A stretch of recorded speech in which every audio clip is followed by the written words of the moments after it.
So we've got to talk about the lunar nodes today. So there are two different kinds of lunar nodes that astrologers may or may not use. The first is the average position of the nodes, because the moon's got this wobble going on. So there's the mean node where we average out where the nodes are. And then there's the true node. And that's the one that I prefer to use. So the true nodes do tend to wobble a little bit. So you'll see in an ephemeris that the nodes tend to mostly move retrograde, but for a few days here and there, they'll move direct. And that's due to the moon's wobble. That's due to the moon's size. If you want more information on this, I recently had the honor of appearing on Stormy Grace's YouTube Academy, and I did a whole almost 2-hour presentation on the lunar nodes. So if you want to know more about the lunar nodes generally and how to interpret them in a birth chart, go ahead and check that out. It was a lot of fun to teach for Stormy's YouTube Academy. So yeah, definitely go check that out. But today we are talking about the true nodes, because it is on today, January 18th, 2022, that the nodes officially, thank God, move out of Gemini Sagittarius and into Taurus-Scorpio. I'm very excited about this shift. It's been tough, I think, having the nodes in Gemini and Sagittarius. You can check out the video I did for the solar eclipse, the last solar eclipse on it, because we covered up why it's such a good thing that we're moving on. You know, everyone is an expert on something right now, and it's just, anyways. So the nodes are moving into new territory, which means that we have the North Node moving into Taurus, and we have the South Node moving into Scorpio. So we have a whole new theme that we're going to be working with for the next 18 months. Wherever the nodes are is where the eclipses follow. So you can't have an eclipse without a lunation and the nodes. Those are the two things that you need. And so now the eclipses are going to dominate the Taurus-Scorpio axis for the next 18 months, bringing in new evolutionary themes that we're working on collectively as well as personally, depending on where this archetype falls in your chart, where these two signs fall in your chart. So yeah, this is really exciting. We're going to start to be working with some new themes coming in. And the thing that's really cool about this 18-month period, before I get into all the themes, is that we see a lot of things wrapping up at the end of this 18-month cycle. So this cycle ends in May of 2023. We'll also see Saturn will have ingressed into Pisces in the previous, like a month prior, in end of March.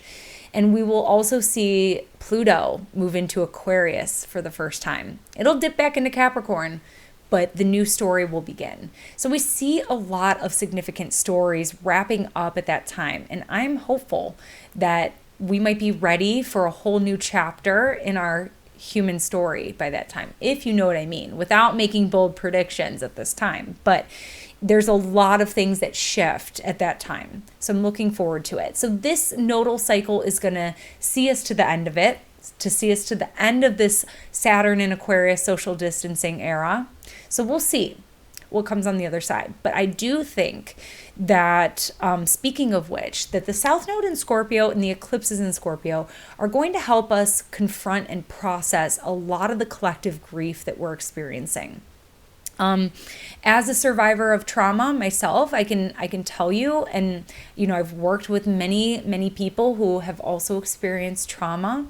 I can tell you that when you're experiencing a trauma, you aren't even aware. You are not even aware of the taxation that it is taking on you mentally, on you physically, because what happens is that we get into survival mode. And, this is very much like the sign of Scorpio. Like Scorpio can handle anything life throws at them because they are fiercely determined to persevere. It takes a lot to take out a Scorpio, let me tell you. So we've all been persevering. We've all been surviving. We've all been doing our best to maintain. Like I think that the South Node in Scorpio is going to invite like more of a collective mourning on the things that have changed, on the things that changed before we were ready. I mean, that's a hugely traumatic thing when life changes unexpectedly and it can never go back and it's never the same. So there's that in itself is a level of grief to process. Now, the North Node in Taurus can help remedy that in a big way, because if you read The Body Keeps the Score, I have it right here. There's something about embodiment practices that really help to cope with trauma, either by healing the subconscious, by getting into the body. There's a lot of embodiment practices that can help to heal that sort of thing. But also just the simple fact of being present, just the simple fact of being present with something that you enjoy, with the simple pleasures in life. So the North Node in Taurus is going to invite us to move toward the simple pleasures. I recently posted on Instagram that Venus retrograde has brought a past love back into my life, and that's Mario. I have been playing Mario. And I was so like pleasantly surprised by how many other people and astrologers even commented that they were also playing video games right now. And it's like, how great. It's winter and we're still staying at home. So why not? Why not do something you enjoy? So that's what Taurus is going to invite us to do. One of my students shared this other one where Reese Witherspoon was giving some tips for how to start the day and get your best, your best day. And Ina Garten from the Food Network was like, I like cosmopolitans and cookies and sleeping in and, just the total Taurus counterbalance of it, of just like, it's a pandemic, like might as well find things that you enjoy, like quit putting all this pressure on yourself. We've been doing that and we're probably reaching a level of exhaustion.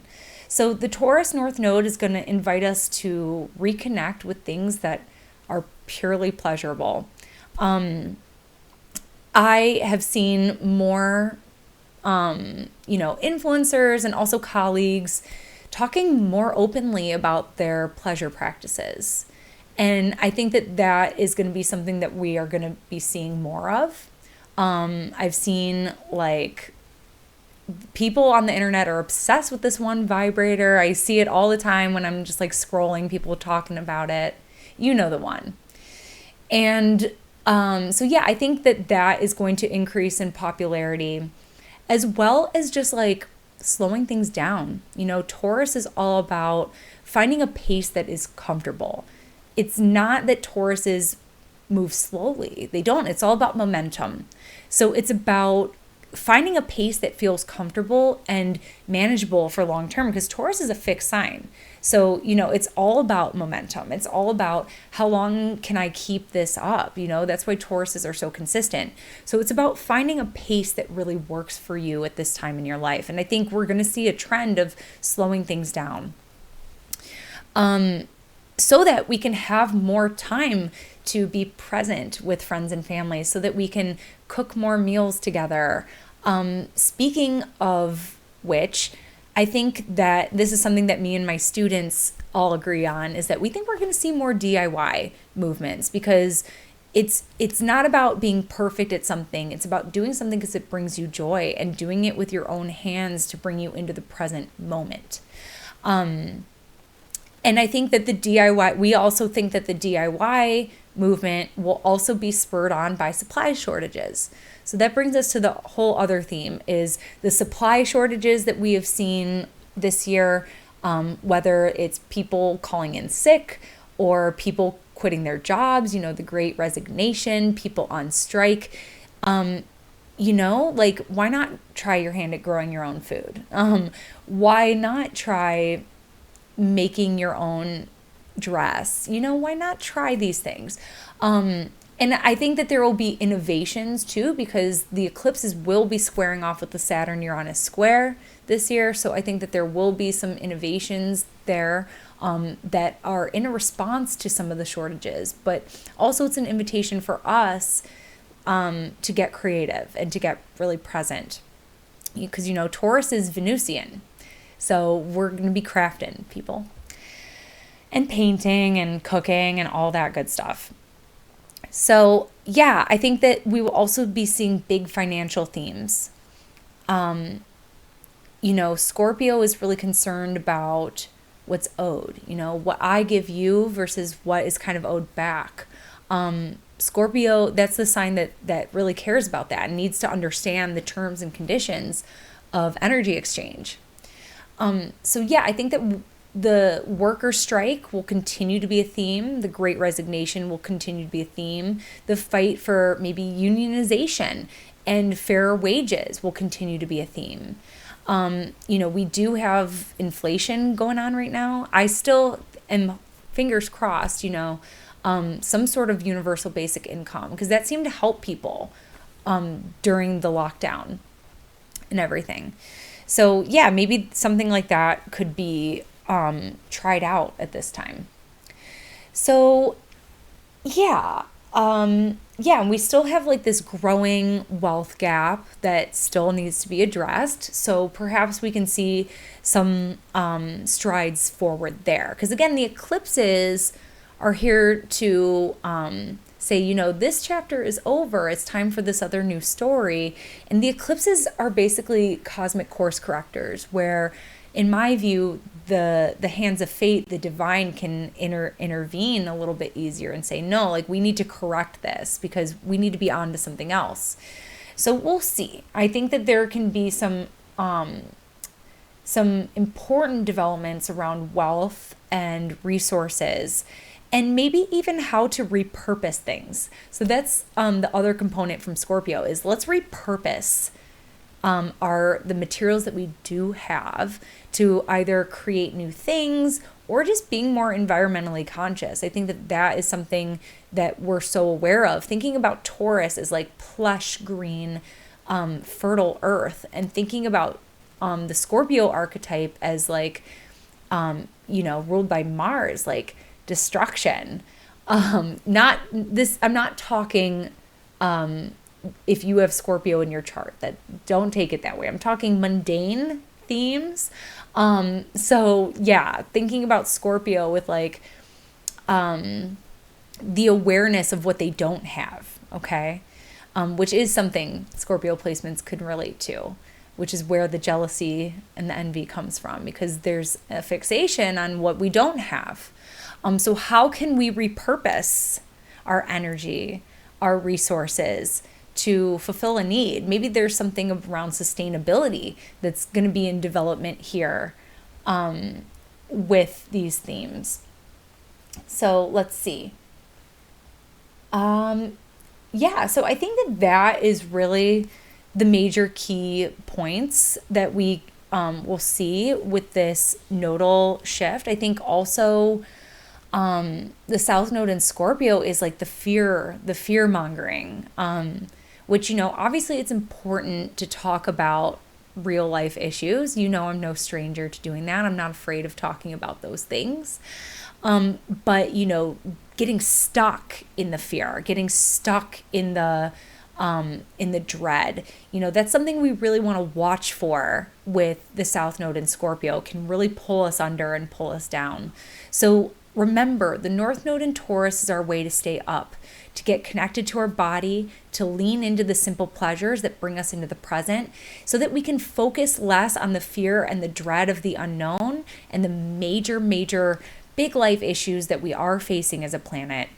And really, while we also, it is important to tackle those things and face those things, but also being able to be mindful about enjoying our life. We are here to have a human experience, so might as well get embodied and really enjoy it too.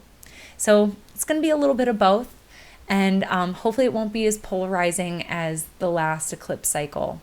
Hopefully, we can all be in this together, as they say.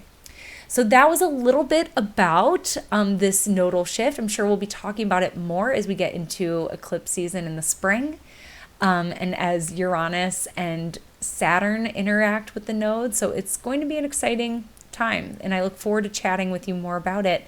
But for now, that was your nodal shift astrology shot of the day. Thank you so much for tuning in with me today. The Power of Progressions is my 5-week course on secondary progressions. It is a profound predictive technique that you definitely want in your toolbox. We're going to begin this next session on January 23rd in the heart of Mercury Cazimi. I hope to see some of you there. And in the meantime, connect with me on all platforms at Astro Catherine.